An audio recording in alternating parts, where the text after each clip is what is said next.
Nesta edição da nossa Resenha da Bola, sexta-feira, 13 de dezembro de 2024, iremos analisar com Antônio Manuel Góes, direto do Rio de Janeiro, o fim da era Landim, com a eleição de Luiz Eduardo Batista, o BAP, nas eleições do Flamengo, e a perspectiva sobre a futura gestão do clube.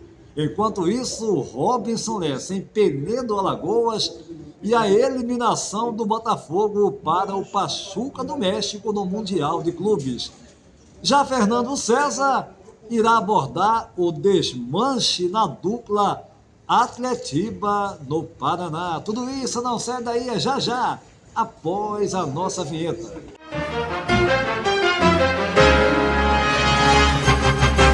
Iniciando mais uma Resenha da Bola e sem perder tempo, eu vou até o Rio de Janeiro, Antônio Manuel Góes. Com a eleição do Luiz Eduardo Batista na última segunda-feira, nas eleições do Flamengo, segunda-feira, dia 9 de dezembro, chega ao fim a era Landim no clube.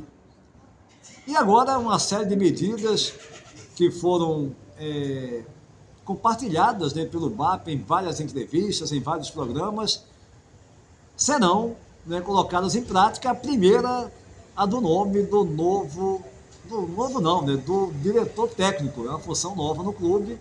E eu quero que você analise essas primeiras informações agora da era Luiz Eduardo Batista, o BAP no Flamengo, hein, Antônio Manuel Góes? Olá, companheiros e seguidores da Resenha da Bola. No bojo da vitória da chapa azul, liderada por Luiz Eduardo Batista, o BAP, para o comando do Flamengo no triênio 2025 a 2027, uma questão deve ser explicada.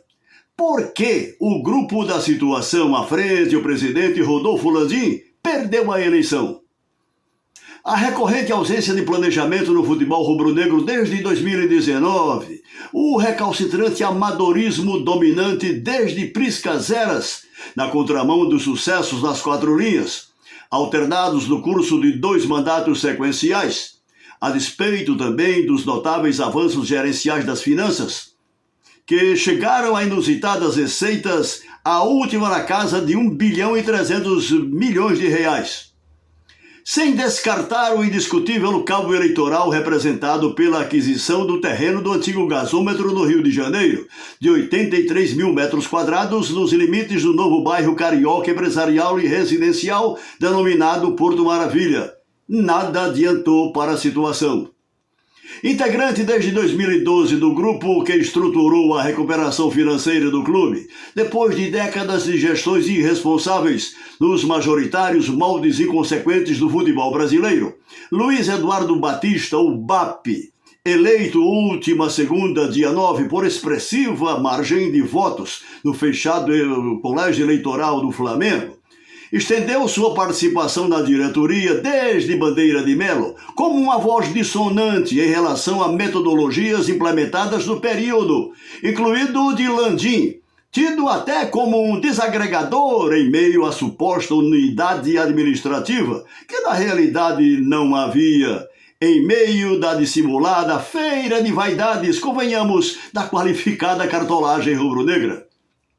Exitoso profissional do mercado de marketing e comunicação empresarial, BAP, cuja reivindicada candidatura à presidência teria sido preterida por Landim, segundo disse, um antigo parceiro, que lançou na disputa seu vice jurídico Rodrigo Dunge de Abranches, tido como de baixa aceitação no âmbito do quadro social. E a par dessa, digamos, puxada de tapete de Landim, BAP construiu uma sólida base dissidente, com adesão da maioria de vice-presidentes da atual gestão, afinal reprovada nas urnas. Depreendo, salvo o melhor juízo, que entre os prós e contras aqui citados, pesaram contra a dupla Landim-Dusch no resultado do pleito rubro-negro a notória e criticada falta de planejamento de seu futebol, conduzido de forma amadorística a implicar, por exemplo, o inconsistente revezamento de 11 treinadores em 5 anos, de Abel Braga a Felipe Luiz, a refletir nos resultados do campo e bola, decisivos na mobilização, para o bem e para o mal, dos rumores grandiloquentes de mais de 40 milhões de torcedores. Cumpridos 2 seguidos mandatos na forma dos estatutos, o novo Landim decidiu-se pelo projeto pessoal da continuidade, através da manobra sutil de eleitos o escudeiro Rodrigo Duches, ter garantida sua nomeação como CEO, com plenos poderes para, na prática, continuar dando as cartas do Flamengo. Em que pese o intenso, antiético e desenfreado uso das ferramentas midiáticas do clube associativo na campanha, direcionadas com exclusividade para seu candidato, Landim esbarrou pateticamente na liminar rejeição de expressivo contingente de um seletivo eleitorado. Agora eleito presidente, BAP montou sua estratégia de campanha em ampla e irrestrita profissionalização em todas as atividades desportivas e gerenciais do Flamengo, o futebol à frente, é claro, a enfatizar por oportuno máxima transparência do projeto destinado a viabilizar a irreversível construção do estádio, sem comprometer, todavia, a generalizada prioridade competitiva do clube, principalmente no carro-chefe, o futebol. Antes mesmo do exercício da presidência, a partir do próximo 1º de janeiro, BAP já se movimenta particularmente na área do futebol profissional, que, segundo promessa eleitoral, sofrerá profilática faxina conceitual, cujo primeiro objetivo é o da contratação de um diretor técnico, possivelmente o renomado português José Fernando Rodrigues Boto, que terá carta branca, inclusive, para confirmar Felipe Luiz como treinador, aliás, meteórica e vitoriosa unanimidade no ninho do Urubu, que supera até a própria conquista da Copa do Brasil. Para finalizar, Antônio Júnior, um fato líquido e certo. Embora projetada a continuidade da bilionária receita contábil, o Flamengo arcará com o resgate em curto prazo de elevadas despesas advindas de contratações em 2024 e da compra do terreno para a construção do sonhado estádio. Daí o torcedor, abraços com o atual e gabaritado elenco de futebolistas, só verá chegadas pontuais de jogadores e, sem irrecusável eventual oferta, a saída de um ou outro profissional das próximas janelas. Segundo o BAP, com máxima transparência, sim, e pés no chão, tudo voltado, como asseverou na campanha eleitoral, para transformar o rubro-negro, e ele reiterou a promessa, no Real Madrid da América do Sul.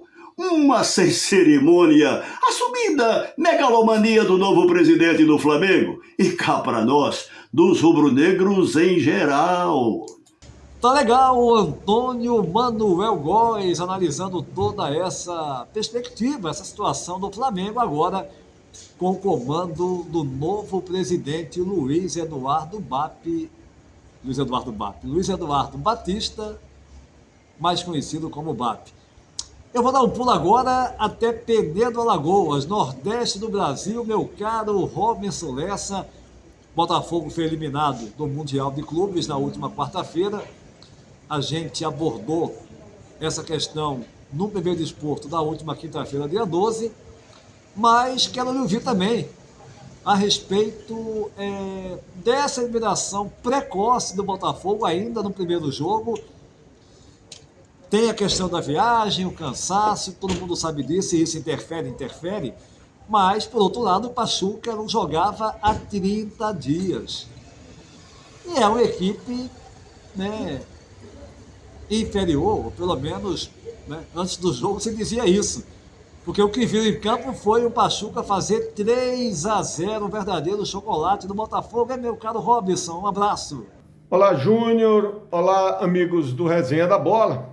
Estamos chegando aqui para comentar sobre aquela que foi a primeira e única partida do Botafogo na disputa do Campeonato Mundial de Clubes que está acontecendo em Doha, no Catar.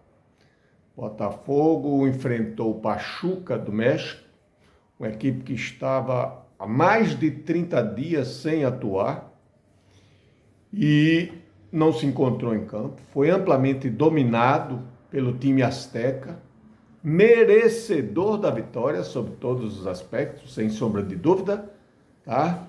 E é bastante preocupante essa realidade que assola o futebol brasileiro e sul-americano, porque vamos levar em consideração, é importante a gente salientar que o Botafogo chegou lá por ser o campeão da Copa Libertadores. É o campeão do nosso continente. É o time que praticou o melhor futebol da temporada, no nosso modo de entender, não só no Brasil, mas em toda a América do Sul.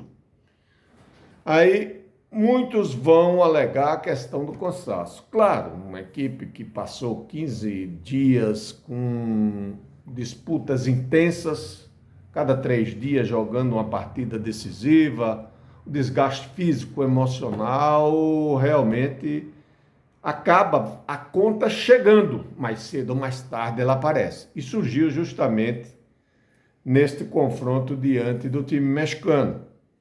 Mas, no meu modo de ver, isso não serve, na verdade, como desculpa para a frustrante e apagada atuação botafoguense. Eu acredito também esse fiasco, eu coloco na conta do treinador Arthur Jorge. E por que faço isso? Porque no nosso modo de entender, você ir para uma partida de mundial, um confronto eliminatório, pensando em poupar titulares, eu acho que é um risco muito grande. E o Botafogo também pagou caro por isso. Aí você vai dizer, mas os jogadores estavam desgastados. Sim, mas foram para o jogo na segunda etapa. Entraram mais pressionados ainda por conta do resultado adverso do que se tivesse iniciado a partida. Então, uma questão meramente de conceito meu, eu acho que você tem que entrar em campo com o que tem de melhor, independentemente de cansaço, do que quer que seja. Tentar construir o resultado o mais rápido possível. Alcançando esse objetivo, aí você começa a pensar em poupar titulares. E não começar a partida sem Thiago Almada, sem Savarino, sem Alex Telles. Então, realmente é uma situação complicada. O futebol brasileiro, a mediocridade técnica é tamanha que não pode se dar o luxo de poupar nem clubes, nem seleções em competições internacionais. Lembrando que não é só o Botafogo. O Flamengo deu vexame contra o Al-Ahly, o Internacional decepcionou contra o Mazembe, o Atlético Mineiro contra outro time aí, não sei das quantas, outro time insignificante, o Palmeiras contra o Tigres, também do México, e agora chegou a vez do Botafogo. Então, o futebol brasileiro realmente está extremamente decadente. Um forte abraço e até lá, até a próxima. Legal, Robinson Lessa em Penedo, Alagoas. Eu apenas, Robinson, tenho opinião, tá? Eu acho que o futebol brasileiro de hoje, ainda com uma maior parte dos clubes devendo e devendo muito, né? Nós temos aí clubes com dívidas que você olha assim, não, é impagável. E é impagável porque esses clubes, na falta total de humildade, não querem retroceder, não querem, primeiro, sanar essas dívidas, deixando claro para o seu torcedor que o clube vai ter que investir ali pontualmente, não vai poder fazer grandes investimentos em contratações, durante uns anos vai ter que participar dos campeonatos, no caso do brasileiro, para se manter. Enquanto não houver essa consciência, a gente vai ter clubes aí contratando, até jogando bem, né, e tal, em algumas competições, mas lá na questão financeira, no fundo do poço. Vários clubes assim. Agora, por outro lado, temos também clubes como o Flamengo, que tem um orçamento bilionário. O Flamengo, não é à toa, está hoje entre os 30 maiores clubes financeiramente falando, em questão financeira, mais fortes do mundo. E isso porque lá atrás, entre críticas e elogios que a gente possa fazer a determinadas administrações, foi feito no Flamengo. O Flamengo tinha uma dívida altíssima também. Sanou essas dívidas e hoje tem essa realidade aí financeira que acaba ocasionando, claro, né, contratar jogadores de peso, investir na base e por aí vai. Então, a situação hoje eu acho que é um pouco diferente, ainda que a gente tenha apenas, vamos botar lá, 3, 4 clubes numa situação melhor financeiramente falando, o Flamengo no topo, o Palmeiras também, né, mas numa escala menor, o Botafogo aí com a SAF, né, com o John Test investindo, há críticas, algumas críticas com relação a ele e tal, mas investiu, possibilitou ao clube agora contratar jogadores de peso, chegar a títulos, né? Tem clubes numa situação um pouco mais distante, mas dentro da sua realidade, arcando com seus compromissos. Então eu acho que é por aí que tem que caminhar para a gente chegar, não é ganhar, mas vai ganhar, não, um dia pode ser, mas vai ter o Super Mundial agora, será que o Brasil vai fazer uma boa campanha? Tem condição de fazer um bom desempenho, eu acho, com os clubes melhores, né? Mas a questão é você participar dignamente e, claro, procurar crescer sim, para chegar cada vez mais numa situação que possibilite brigar, por que não, com clubes da Europa também. Mas agora eu vou até o Paraná. Fernando César, que desmancha esse na dupla Atletiba. Um abraço. Olha, Júnior e amigos da resenha. Aqui no futebol paranaense, a gente usando assim uma gíria, o nosso futebol com o rebaixamento do Atlético da Série A para a Série B e com a campanha que ficou muito aquém da expectativa da torcida do Curitiba na disputa da Série B, porque o time terminou ali pela metade da tabela, quando apenas 4 equipes sobem. A gente está vivendo o chamado fim de feira. Jogadores saindo tanto no alviverde coxa branca quanto no rubro-negro Atlético Paranaense. No Curitiba, que buscou no Mozart um técnico vitorioso este ano pela equipe do Mirassol e que tem origens justamente quando o jogador vestindo a camisa do Curitiba, antes de galgar equipes de destaque, não apenas no futebol brasileiro, mas também no futebol internacional, como foi a sua transferência para o futebol europeu, mas ele tem demonstrado capacidade e vontade, muita vontade de vencer, e quer marcar a sua passagem, agora como técnico do Curitiba, como um treinador vencedor.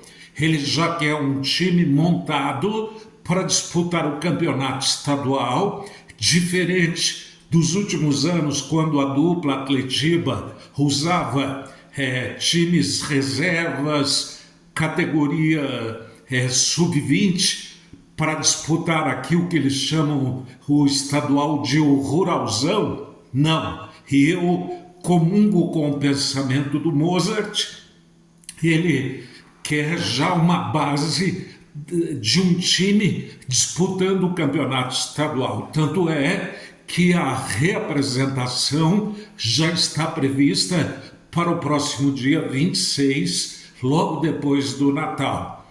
É isso que o técnico Mozart pretende. O Curitiba abriu mão do Matheus Friso, meia, que foi um dos destaques este ano, mas pelo alto custo. O Curitiba, que precisaria adquirir em definitivo o passe do jogador, mas está acima do investimento alviverde, abre mão dele, assim como tão logo terminou o campeonato e o Curitiba também dispensou o Aleph Manga, e já nesse momento somam 10 jogadores que estão deixando o time, jogadores que não demonstraram assim grandes virtudes dentro desse campeonato brasileiro e que estavam emprestados ao Coritiba.